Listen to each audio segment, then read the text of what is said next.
Sejam bem-vindos ao primeiro episódio da Rota do Granel. Eu sou o William Urbanski, sou engenheiro mecânico e hoje eu estou junto com o Fábio Natan. Nós vamos trocar umas ideias, vamos bater um papo sobre a movimentação de granéis. Obrigado, William. Bom, estou feliz em fazer parte desse projeto contigo aí. O objetivo desse primeiro episódio é a gente passar um overview, na verdade, sobre aquilo que a gente vai abordar com especialistas de cada área nos próximos episódios. Então, a gente vai ter, no segundo episódio, um especialista falando de logística, que vai contemplar desde a parte dos desafios da logística rodoviária até as unidades de armazenagem e os canais logísticos, os principais canais logísticos até o porto.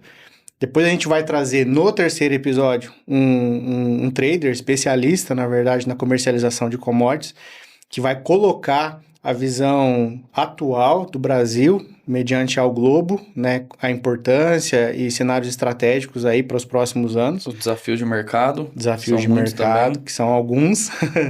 E a gente vai ter, para fechar essa primeira série, a gente vai ter, então, um especialista em infraestrutura portuária, tá? Que aí vai colocar realmente qual que é a visão que se tem, né, dessas empresas que são responsáveis por literalmente carregar o navio do commodity lá e mandar para fora, né? Quais são as projeções, quais são as expectativas, quais são os desafios dessas empresas, né, diante do nosso cenário hoje e da visão de futuro. E é legal que na nossa região o pessoal é mais acostumado com a parte do campo, aqui no interior do Paraná, e nós vamos trazer um especialista para falar da parte aí de carregamento de navios e como é esse dia a dia, que é muito diferente dos volumes que a gente tem aqui com caminhões, né? Perfeito. O Brasil que, na verdade, é referência global no fornecimento de commodities aí, principalmente na área de grãos, na agroindústria. As previsões para a safra do período 24-25 é que a gente tenha novamente uma safra recorde. As estimativas, segundo a Conab, são de 345 milhões de toneladas. Se a gente for olhar o cenário do período anterior, a gente tem um volume 8% superior somente em um ano, né? Então, bom, isso é uma baita de uma oportunidade e um avanço quando a gente olha para faturamento de PIB, né? Mas quando a gente olha para a nossa infraestrutura logística como um todo, né, é um ponto de atenção importante. Até porque o armazenamento não deve ter subido 8% para acompanhar esse déficit que já era grande. Já é grande. A gente projeta, na verdade, né, de acordo com essas previsões do ciclo 25, 35% da safra ela já vai ficar sem condições de armazenagem. Então, o que é importante a gente trazer aqui? Quando a gente olha para esse número total e a gente pensa uma projeção de 345 milhões de toneladas, e a gente pensa em 35%, a gente está falando de mais de 100 milhões de toneladas, tá, que não tem onde ser armazenadas. Sabe que o Ricardo Amorim publicou um material algum tempo atrás falando sobre os caminhões silos do Brasil. Por quê? Porque a gente não tem capacidade, na verdade, para armazenar sequer o ciclo de um ano de safra dentro do nosso país. E a gente industrializa pouco também.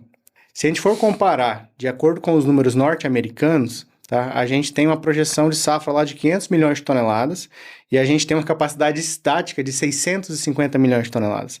Então, a gente está falando que o potencial de armazenagem deles é 30% superior a um ciclo de safra. Então, quando a gente olha para um cenário de competitividade global, a gente entende o poderio estratégico que a capacidade estática traz para o país. Onde, voltando lá ao Ricardo Amorim, né, dos caminhões silos, a gente literalmente precisa contar com essa estrutura rodoviária ou essa estrutura logística como parte importante da armazenagem da nossa safra, enquanto países mais desenvolvidos, né, como os Estados Unidos, eles têm condição de armazenar 30% mais do que a safra de um ciclo. Mais de uma safra, eles conseguem armazenar, né? Porque aí você ainda tem o resto de produto da safra anterior e o perfil é diferente, né? Eles preferem investir em armazenagem dentro da propriedade, menores, e hoje no Brasil a gente tem grandes silos armazenadores, né? Com grande volume também. Mas que não chega a ser compatível com a produção que é de quase 350 milhões de toneladas. O que a gente tem, na verdade, né, a gente tem um viés estratégico muito forte aí, né, que ainda precisa, ou está no caminho, na verdade, de ser desenvolvido aqui no Brasil, onde essa inteligência mercadológica, ela passa a fazer parte da estratégia de rentabilidade do campo, que até então era muito investido, né, por parte do agricultor, do produtor rural, né, olhar para dentro do processo de cultivo do grão, né, e produtividade por área, ou até mesmo expansão de área, e agora ele começa a ter uma visão estratégica sobre a importância de armazenar para jogar melhor esse jogo aí da negociação do commodity fora. Mas a visão do produtor é sempre produzir mais e aumentar a área, tanto que toda safra praticamente a gente tem previsão de safra recorde. Exatamente, né? A gente sai de uma safra recorde do ano do ciclo anterior e com nova previsão de safra recorde esse ano. Interessante que desses 8% que nós estamos falando de ampliar em relação ao ciclo anterior, de 320 milhões para 345, 2,5% corresponde à ampliação de novas áreas. Então, o Brasil ainda tem, assim como o Cerrado foi alguns anos atrás, uma área de desenvolvimento agrícola, né, para cultivo de grandes culturas, né, a gente ainda tem áreas importantes a serem abertas e produtivamente falando. Mas a gente também tem evoluído com as tecnologias de semente, né? A gente tem exemplo a Embrapa Soja Londrina aqui, que é referência não só nacional, mas mundial, então que tem proporcionado a ampliação de produtividade por área. Então, você vê que do crescimento dos 8%, 2,5% a gente está falando de novas áreas produtivas e o saldo ali de 5,5% é maior produtividade por área. E falando da industrialização, né? Quais os números que nós temos? Bom, você sabe que a balança, quando a gente olha, ela é até equilibrada, né? A gente tem, do montante total, 49% desse produto, ele fica para mercado interno.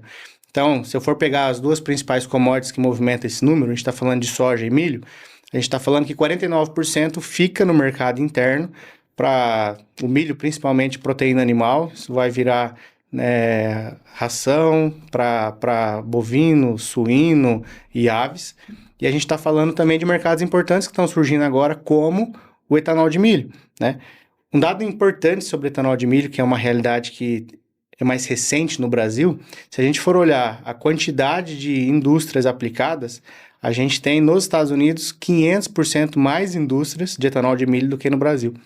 Então, agora, com essa recente ampliação do percentual do etanol dentro da gasolina, eu entendo que a gente amplia essa demanda e, naturalmente, a gente vai estimular a implementação de novas plantas de etanol no Brasil. Tivemos a recente divulgação de novas 2 plantas em Goiás. Novas 2 plantas em Goiás.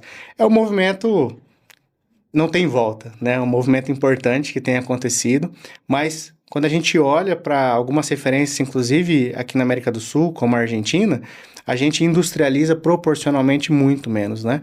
Então, tudo bem que existe uma estratégia da Argentina ali, como importar, né, muito volume do Paraguai, industrializar, mas a gente está falando que eles industrializam mais do que o volume que eles produzem dentro do país, enquanto a gente industrializa 49%. Então, é uma oportunidade de ampliar o valor agregado e trazer mais receita dentro do PIB. Um fato importante também é que, quando a gente olha nesse cenário de gargalo, a gente entende que 49% fica mercado interno, então, para efeito de industrialização, e 48% segue para exportação.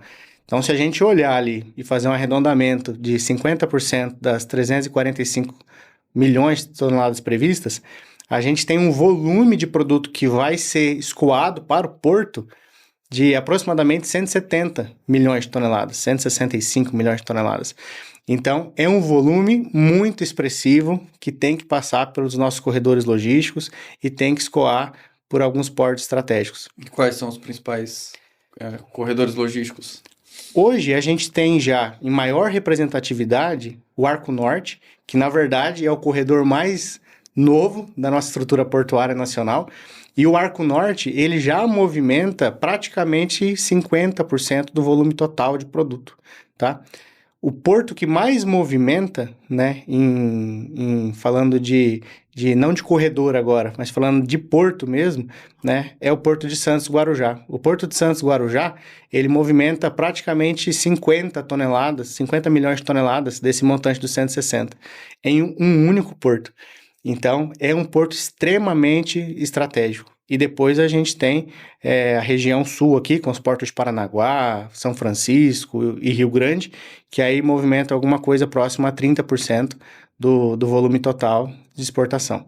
E a gente vai acompanhando diversas notícias que os portos também estão batendo recorde de volume e cada vez tentando aumentar mais a sua capacidade, viu? Notícia do TESC recentemente, que era um porto que não se falava tanto em volume de grãos, mas já representa bastante.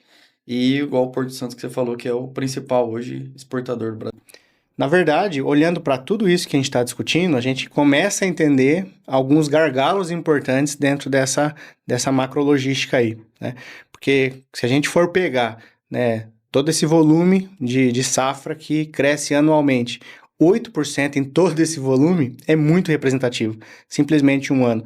Então, a gente já começa lá com um gargalo da capacidade estática, onde a gente tem 1/3 de déficit da nossa produção que não pode ser armazenada, que já sobrecarrega os corredores logísticos, né?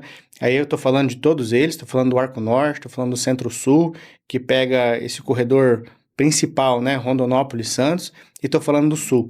A gente tem uma sobrecarga disso tudo, porque a gente cada vez mais colhe com mais tecnologia no campo, em janelas de tempo menores. E aí a gente exige mais desses corredores logísticos e da infraestrutura como um todo, né? Então, desde uma unidade de armazenagem, até mesmo um terminal modal estratégico, como eu falei do caso Rondonópolis aqui, e do próprio terminal portuário, né? Então, a gente tem gargalos importantes aí no meio dessa cadeia, desse processo. E aí são nesses gargalos, né? Não só as unidades, mas como os caminhões, porque a malha ferroviária também é pequena e a hidroviária também não é tão utilizada, né? Principalmente aqui na região sul. Então são muitos caminhões, e aí quando a gente chega nas unidades, que tem que fazer o transbordo, né? De um caminhão para outro, de um caminhão para o trem ou do trem para o navio, que a gente encontra os desafios nos equipamentos. E aí a gente está falando de elevadores, de canecas, de correias transportadoras, de arrastadores de corrente, todos os tipos de transportadores ali que vão fazer essa movimentação para ou armazenar ou passar para outro modal de transporte. Eu acho que o grande desafio quando a gente olha para o cenário Brasil, e aí de novo traçando um paralelo aí com os Estados Unidos, né, esse percentual de 8%, né, que na verdade ele vem ano a ano apresentando um recorde de safra, eu já tenho um nível de saturação maior de produção em países como os Estados Unidos. Então, onde eu quero chegar? Né? A gente precisa de muito dinamismo e velocidade para conseguir atender a novas realidades de mercado, porque o cenário retrovisor hoje é de 1/3 de déficit de capacidade estática, mas a cada ano que passa, se o mercado não acompanha de forma robusta investimento em armazenagem, esse percentual ele tende a crescer nos próximos anos. Então, é onde a gente precisa, olhando para dentro das unidades armazenadoras, uma visão muito estratégica, não só de atender uma demanda retrovisor, mas olhar para um futuro e se preparar para aquilo que o nosso país tem crescido. E, sem dúvida, né? Aí a gente precisa de investimentos assertivos, investimentos que sejam eficientes do ponto de vista de movimentação de granel dentro de cada unidade. Pessoal, para o próximo episódio, encaminhe para nós dúvidas que vocês tenham, perguntas de interesse.